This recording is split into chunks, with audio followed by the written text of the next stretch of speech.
नमस्कार, मी आहे स्वाभिमानी संपादक रामेश्वर शिवाजी दरेकर। आपण आलेलो आहोत आता निसर्गाच्या छायेमध्ये आणि निसर्गाच्या या घनदाट जंगलामध्ये। आपण नेहमी विविध विषयावरती सातत्याने बोलत असतो आणि आपले मुद्दे मांडत असतो आणि प्रेक्षक त्या मुद्द्यालाही तशा पद्धतीने प्रतिसाद देत असतात। परंतु आजचा जो मुद्दा आहे अतिशय संवेदनशील आणि प्रत्येक मानवी मनाला विचार करायला लावणारा हा मुद्दा आहे। निसर्ग म्हटलं तर विविध झाडं फळं आणि ही सगळी काही घनदाट झाडी आपण पाहत आहात माझ्या पाठीमागे। निसर्ग आपल्याला शुद्ध हवा देतं, पाणी देतं आणि विविध फळं पण देतं आणि आयुर्वेदिक जे काही वनस्पती आहेत त्या औषधीच्या माध्यमातून मेलेल्या माणसालाही जिवंत करण्याची ताकद जी आहे या वनस्पतीमध्ये असते।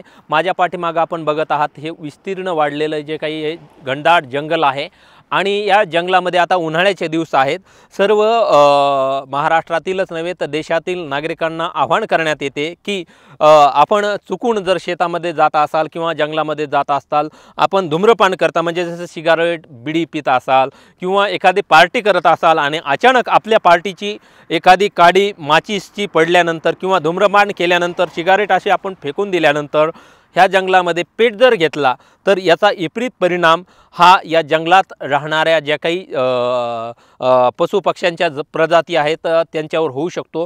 त्यांची जीवितहानी मोठ्या प्रमाणात होऊ शकते आणि जंगल पेट घेतल्यानंतर जे काही छोटी मोठी वृक्ष आहेत ती जळून खाक होऊ शकतात आणि त्याच्यामुळे जे आहे खूप मोठा परिणाम जो आहे पर्यावरणावरती होऊ शकतं। जसं की आपलं एखादं घर असतं आणि आपलं घरामध्ये आपण राहत असतो आणि त्या घरामध्ये जर शॉर्ट सर्किट झाल्यानंतर आग लागल्यानंतर त्या घरामधल्या महत्त्वाच्या ज्या आपण काबाड कष्ट करून आणि अतिशय परिश्रम करून ज्या वस्तू कमावलेल्या असतात त्या जळून खाक झाल्यानंतर आपल्याला किती वेदना होत असतात आणि आपल्याला किती त्रास होत असतो। आपण जे एक एक रुपये जमा करून जे घर बांधलेलं असतं ते पूर्ण बेचिराग झाल्यानंतर आपल्याला त्रास होतो।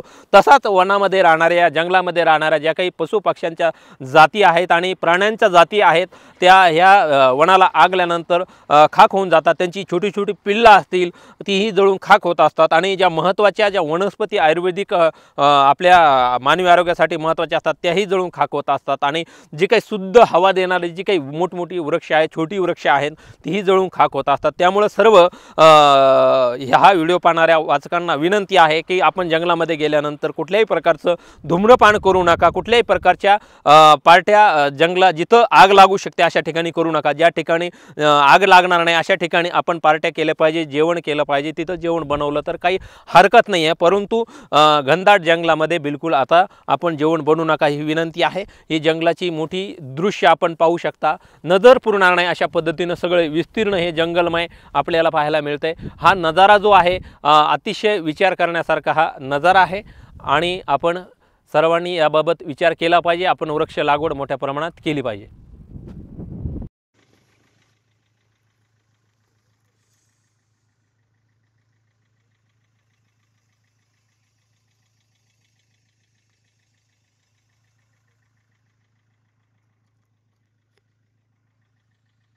आम्ही आता आलेलो आहोत वनी विभागाच्या परिक्षेत्रामध्ये। माझ्या पाठीमागे बघत आहात हे जे वृक्ष आहे याला गिलर सडी म्हणतात, गिलर सडी म्हणतात याला आणि या गिलर सडीमुळे कुठल्याही प्रकारचा मानवी आरोग्याला फायदा शून्य आहे, शून्य। जसं आपण बैंगन खातो, बैंगन चवीला छान वाटतं परंतु त्याचे मानवी दृष्टिकोनातून त्याचे फायदे काहीच नसतात। तशा पद्धतीची गिलर सडी म्हणून आहे, याचा कुठल्याही प्रकारचा फायदा नाही। ऑक्सिजन सोडत नाही, एकमेव हे वृक्ष आहे, कंटिन्यू कार्बन डायऑक्साईड सोडत असतं आणि याच्या खाली आपण बघू शकता कुठेही थोडंही गवत उगणार नाही, कुठलं दुसरं झाड उगणार नाही आहे, कुठलाही पक्षी प्राणी याच्याजवळ थिरकत पण नाही आहे। याचा कुठलाही मानवासाठी बिलकुल फायदा नाही आहे। हे आपल्या भारतातलं वृक्ष पण नाही आहे, हे विदेशातलं वृक्ष आहे, इथं लावण्याचं काही कारण नाही आहे। परंतु वनी विभागामध्ये मोठ्या प्रमाणात वृक्ष लागवडीच्या नावाखाली करोडो रुपयाचा महाघोटाळा केला जातो आणि वनी विभागाच्या केवळ या जिल्ह्यामध्येच नव्हे तर संपूर्ण महाराष्ट्रातच नव्हे तर पूर्ण देशामध्ये अनेक ठिकाणी वनी विभागामध्ये वनी विभागाच्या अधिकाऱ्यामार्फत आणि सामाजिक न्याय वनीकरणाच्या मार्फत ही वृक्ष लावले जातात। गिलर सडी असे म्हणतात, हिरवीगार दिसायला असतात, असं वाटतं की जंगल खूप घनदाट आहे। परंतु हे जर बघितलं तर आता आपल्याला तुम्हाला वाटत असे वाळलेलं आहे परंतु बिलकुल वाळलेलं नाही आहे। हे जर बघितलं आपण तर वाळलेलं बिलकुल नाही, जवळ जर दाखवला त्याच्यामध्ये ओलसरपणा आहे। याची साधी काडी जरी आपण अशी तोडली आणि अशी लावली जरी तर ती काडी कुठेही उगते. म्हणजे जसे बेशरम आहे ना, बेशरम आपण एखाद्या माणसानं जर चुकीचं काम केलं तर त्याला आपण काय म्हणतो, अरे काय बेशरम माणूस आहे का नालायक माणूस आहे. तसं हे नालायक झाड आहे, हे बेशरम झाड आहे, याला अक्कलशून्य झाड आहे, याचे काहीही फायदे नाही. हे उंदर मारतं, माणसं मारतं आणि प्लस सरपटणारे साप मारतं, पशु पक्षी सगळं मारतं, तरी वन विभाग याला लावतं का हो वनमंत्री महोदय? इथले मुख्य वन संरक्षक असतील किंवा महाराष्ट्रातले मुख्य वन संरक्षक असतील किंवा वन विभागाचे अधिकारी असतील, खरं इमानदारीनं सांगा, या झाडाचा उपयोग मानवी आरोग्यासाठी आणि वन्यजीवासाठी काय आहे मला दाखवा. याच्यावर एक पक्षी कुठे दिसतो का पहा. पूर्ण झाड आपण बघितलं तर एकाही झाडावर एक साधा छोटासा पक्षी किंवा कीटक, याच्यावर एक कीटक तरी दिसतं का पहा. याला किडा लागलेला तरी दिसतो का पहा. एक छोटंसं कीटक जरी दिसलं याच्यामध्ये तर आपण वाटेल तेवढं बक्षीस हारू. एक कुठलाही साधी मुंगी पण या झाडाखाली दिसणार नाहीये. म्हणजे ही मुंगी मारी, माणसं मारी आणि साप मारी, उंदरं मारी अशा पद्धतीची ही महामारी आहे. ही भारताला मारणारी महामारी आहे. जर एखादा वृक्ष जर कार्बन डायऑक्साईड सोडत असेल तर भारतामध्ये या वृक्षाला बंदी आणायला पाहिजे किंवा नाही, कमेंटमध्ये व्यक्त व्हा. मी जे काही आतापर्यंत दाखवत आलो, जे सत्य दाखवतो, चुकीचं मी कधीही दाखवत नाही. जे सत्य आहे ते आपण दाखवण्याचा सातत्याने प्रयत्न करत असतो. हे जागोजागी बघितलं आपण, नजरपूर्णाने अशा पद्धतीने झाडं सगळ्या वनी भागामध्ये लावले गेलेले आहेत. बरं, एका ठिकाणी पूर्ण भारतामध्ये आहे, याच्यावर बंदी आणायला पाहिजे. यासाठी आपण प्रत्येक भारतीयांनी पुढाकार घेतला पाहिजे. वनी भाग या झाडाच्या नावाखाली खूप काही वृक्ष लागवड केली गेलेली आहे असं दाखवतं, त्याला पाणी टाकलं असं दाखवतं. खरं तर पाहिलं तर या झाडांना कुठल्याही प्रकारची पाण्याची आवश्यकता नाही. तुम्ही खडकावर जरी लावलं, एवढी जरी माती असेल इतकी, तरी ते उगवतं. म्हणजे हे बिनपगारी फुल अधिकारी अशा पद्धतीचे झाड आहे आणि वन विभाग या झाडावरच प्रेम करतं. हे कितपत योग्य वाटतं वनमंत्री महोदय, आपण ठरवावं. धन्यवाद. मध्ये आलेलो आहोत आणि आपण बघत आहात हे पळसाचं झाड आहे आणि या पळसाच्या झाडावरती आपण उंच जाणार आहोत. आणि हे झाड जे आहे याची जी मुळं आहेत, आपण जो पोळा असतो पोळा आपला, त्या पोळ्याला आपण याची मुळ्याची जी आहे हे बनवत असतो. बैलांसाठी जी आहे विविध प्रकारची साहित्य बनवत असतो. आणि आता आपण जे आहे उंच ठिकाणी याच्यावरती जात आहोत. ते पळसाचं झाड आहे आणि गरिबाची रंगपंचमी या झाडावरूनच केली जाते. आपण बघत आहात त्या झाडावर आम्ही आता चढतोय. हे उंच ठिकाणी झाड आहे आणि झाडाला फुलं बघत आहात आपण कशा पद्धतीनं लागलेली आहेत ही फुलं. मी माझा सूज काढावा लागतो.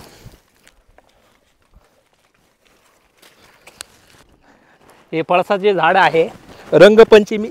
आपण या झाडातून जे आहे रंगपंचमीचा कलर जो आहे, नैसर्गिक कलर आपण याला म्हणू शकतो. आता उंच ठिकाणी मी आलेलो आहोत. हे कशा पद्धतीनं फुलं जी आहे अतिशय खूप सुंदर अशी आहेत. आम्ही लहानपणी ही फुलं जी आहेत अशी कुटायचो दगडावरती, याचा रंग बनवायचो, ज्या रंगाने जे आहे आमची रंगपंचमी साजरी करायचो. अनेक जण हे पळसाचं झाड बघितल्यानंतर आपल्याला कसं वाटतं, आपल्या लहानपणीच्या आठवणी कशा पद्धतीने जाग्या होतात, आपण निश्चितपणे व्हिडिओमध्ये व्यक्त झालं पाहिजे. कारण की प्रत्येकजण, मला असं वाटतं, व्हिडिओ पाहणारा ग्रामीण भागातील कमीत कमी या वृक्षाकडे पाहून त्याला 100% आपल्या लहानपणीची आठवण होत असावी. आणि या पळसाची ज्यावेळेस ही फुलं खाली पडली जातात आणि याला फळं लागतात आणि त्या फळं जे आहेत ते त्याची 1 पैसे एवढा आकार असतो. 10 रुपयाचा जो कॉईन आहे त्याच्या एवढा आकार असतो. आम्ही त्याच्यामध्ये जे आहे गोट्या खेळायचो आणि ती जिंकायचो आम्ही बताशासारखी. तर ही खूप सुंदर अशा पद्धतीचं आहे. याच्यावरती मधमाशा पण अनेक ठिकाणी गोंगावताना आपल्याला दिसत आहे. याचे परागकण जे आहेत त्या मधमाशा चांगल्या प्रकारे वेचून घेतात आणि त्याच्यामध्ये आपल्या पोळीमध्ये मधामध्ये याचं रूपांतर होतं. किती सुंदर अशा पद्धतीनं हा जो पळस आहे या ठिकाणी फुललेला आहे.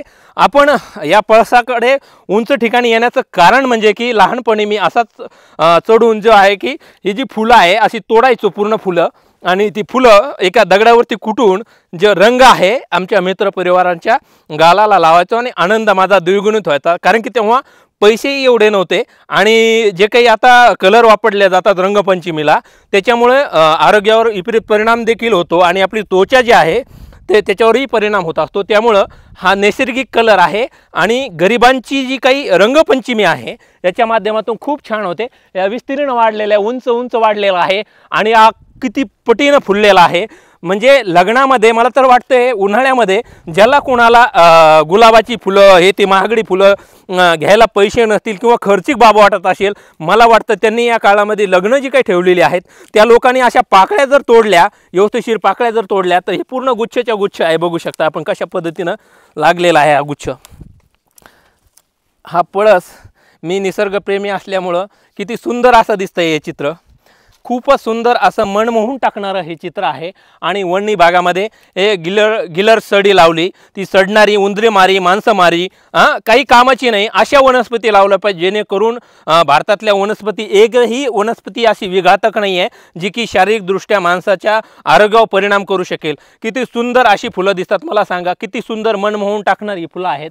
इथं जर सुंदरसा फोटो जरी काढला एक छानसा तर डीपीवर ठेवासा वाटेल असा हा फोटो आहे. सुंदर असं हे या ठिकाणचा हा नजारा आहे. या इतक्या उंच ठिकाणी आहे मी आता आपण उभं, तर वरती जाऊन पाहिल्यानंतर आपली नजर फिरणार नाही. इतक्या उंच ठिकाणी खाली उंच डोंगर दरी पण आहे माझ्या खाली, आणि जर खाली पडलो मी तर निश्चितपणे माझा म्हणजे काहीच खरं राहणार नाही. हातपाय तर जाईल, पण मी वाचेल किंवा नाही हे बी सांगता येणार नाही, कारण की याचं आणि खालचं अंतर इतकं खतरनाक आहे. खाली पडलो पण काट्यामध्ये पडेल, आणि काटे इतकं बेकार घुसू शकतात अंगामध्ये. पण तरी बी म्हणतात ना, माणसाला छंद पाहिजे, तर मला हा छंद होता. त्यामुळे मी या ठिकाणी येऊन हा माझा आनंद द्विगुणित केला. तुम्हाला या व्हिडिओबद्दल काय वाटतं आणि या पळसाच्या झाडाबद्दल काय वाटतं? तुमच्या लहानपणीच्या आठवणी हे पळसाचं झाड पाहून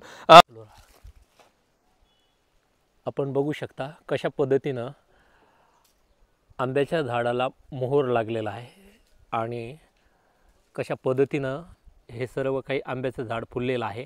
खाली आपण बघितलं, आंब्याच्या खाली बघितलं तर हे खोड आहे. बघू शकता. आपलं वय झालं तर आपण म्हणतो की आता वय झालं, मला कामं करावं असं वाटत नाही, कामाचा कंटाळा येतो, आणि आपण कष्ट दुसऱ्यांसाठी घेणं बंद करतो. आपण म्हणतो आता मी 50 गाठली, 100 गाठली, आणि आता माझे कष्ट बंद झाले, मुलावर आपण आपल्या जबाबदाऱ्या सोपून देत असतो. परंतु या वृक्षाकडून एक गोष्ट शिकण्यासारखी आहे. पूर्ण आतून हे आंब्याचं झाड पूर्ण अनेक वर्ष झाले, कित्येक वर्षाचं असेल, पूर्ण पोखरून गेलेलं आहे, किडे लागलेले आहेत. परंतु एकच फांदी आहे उंच, आपण बघू शकता ही फांदी. एका फांदीमुळे पूर्ण आंब्याच्या झाडाला मोहर लागलेला आहे. आता उन्हाळा नुकताच लागलेला आहे, आपण बघू शकता पूर्ण एका साईडनं खचून गेलेले. जसं काही अर्धांगवायू आपल्या शरीराला झाल्यानंतर आपण या डॉक्टरकडे उपचाराला जातो, त्या डॉक्टराकडे उपचाराला जातो, आणि करोडो लाखो रुपये खर्च आपण आपल्या आरोग्यावर करत असतो. परंतु या वटवृक्षाने 1 रुपयाही खर्च केलेला नाही आहे, आणि उलट न खर्च करता आपल्याला फळ देण्याचं काम जे काही आहे हे आंब्याचा वृक्ष करत असतो. आणि या आंब्याच्या वृक्षाला फळ खाण्यासाठी अनेक जण या ठिकाणी येत असतात. ती कुठलीही जात धर्म पंथ काही भेदभाव करत नाही आहे. या झाडाकडे आल्यानंतर अनेक जण पाडाची कैरी खाण्यासाठी किंवा पाड खाण्यासाठी असं मोठमोठी दगडं फेकून मारत असतात. परंतु हा वृक्ष कुणालाच असं म्हणत नाही की का रे बाबा मला मारतोय, मला मार लागला आहे, मी दुखावल्या गेलो आहे, मला का त्रास देतोय, मी तर तुला फळ देण्याचं काम करतोय, मी सावली देण्याचं काम करतोय, कधीच म्हणत नाही आहे. म्हणजे सांगण्याचं तात्पर्य असं की आपण आपल्या आयुष्यामध्ये काही व्यक्ती संकटे आली आणि आपल्याला काही त्रास झाला तर आपण लगेच त्याचं रिॲक्शन देत असतो, प्रत्युत्तर द्यायला आपण शिकलेलो आहोत. परंतु या वटवृक्षाकडून एक गोष्ट शिकण्यासारखी आहे की ते कुणालाही कधीही द्वेषपूर्ण वागणूक देत नाही आहे, चुकीच्या पद्धतीनं त्यांच्याकडे कधी पाहत नाही आहे, स्वतःचा मीपणा कधी दाखवत नाही. मात्र आपण थोडं जरी आपल्याकडे असेल तर मी लय मोठा, मी खूप वेगळ्या पद्धतीचा माणूस, आणि आपल्या स्वतःच्या प्रॉपर्टीचा, आपल्या संपत्तीचा आपण गर्व करत असतो. परंतु निसर्ग, मी बोलतोय या मथळ्याखाली आजचं हे व्हिडिओ चित्रीकरण यासाठीच आहे की कारण की निसर्गालाही भावना आहेत, निसर्गालाही वेदना आहेत, सगळं काही आहे, परंतु त्या वेदना कधी दाखवत नसतात. परंतु आज आम्ही निसर्गाच्या वेदना दाखवणार आहोत. या झाडाकडे पाहून आपण जर विचार जर केला तर एखाद्या व्यक्तीचा पाय नसेल, हात नसेल, त्याला एक डोळा नसेल तर त्याला किती वेदना होऊ शकतात, त्याचं महत्त्व किती अनन्यसाधारण असू शकतं या झाडाकडनं आपण पाहू शकतो. या ठिकाणी आपण बघितलं तर हे वृक्ष आहे. आपण हा वृक्ष बघितला तर या वृक्षाला बघता क्षणी आपल्याला लक्षात आलं असेल तर हे आहे नारळाचं झाड. किती विस्तीर्ण उंच उंच वाढलेलं आहे, उंच इतकं वाढलेलं आहे, आपण त्या उंचावर जर गेलो तर आपल्याला पडण्याची भीती मोठ्या प्रमाणात असते, आपला जीवितहानी होण्याची मोठ्या प्रमाणात भीती असते.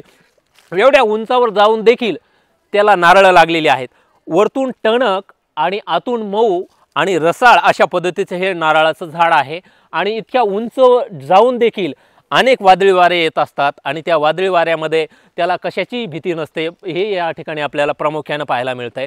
आपण आपल्या एखाद्या संकटामध्ये अडकल्यानंतर अतिशय चिंताग्रस्त होत असतो, परंतु या नारळाच्या झाडाकडनं पाहून आपल्याला एक गोष्ट शिकण्यासारखी योग्य आहे की ती म्हणजे की इतक्या उंच असून देखील ते अनेक वादळांना शमवतं, अनेक वादळांना संकटाला तोंड देतं, परंतु कुठलीही भीती बाळगत नाही।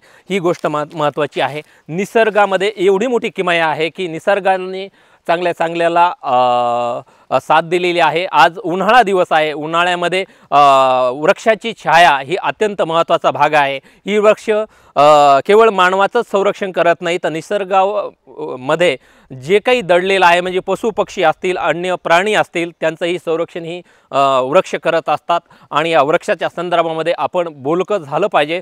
त्यामुळं कुठलं तरी आजचा नेहमी आपण ग्राउंड रिपोर्ट विशिष्ट पद्धतीनं पाहत असतो, परंतु आजचा जो ग्राउंड रिपोर्ट आहे तो अत्यंत महत्त्वाचा यासाठी आहे की कोरोनामध्ये आपण सर्वांनी अनुभवलेलं आहे की श्वासाचं महत्त्व किती आहे। आपल्याला ज्यावेळेस श्वास घेण्यासाठी गुदमरून अनेक लोक कोरोना महामारीमध्ये मृत्युमुखी पडलेली होती, त्यांना ऑक्सिजन काय होता याचं महत्त्व कळालेलं होतं, परंतु आपण वृक्ष कधीही लावत नाही, वृक्ष तोड करणाऱ्याला कधी थांबवत नाही।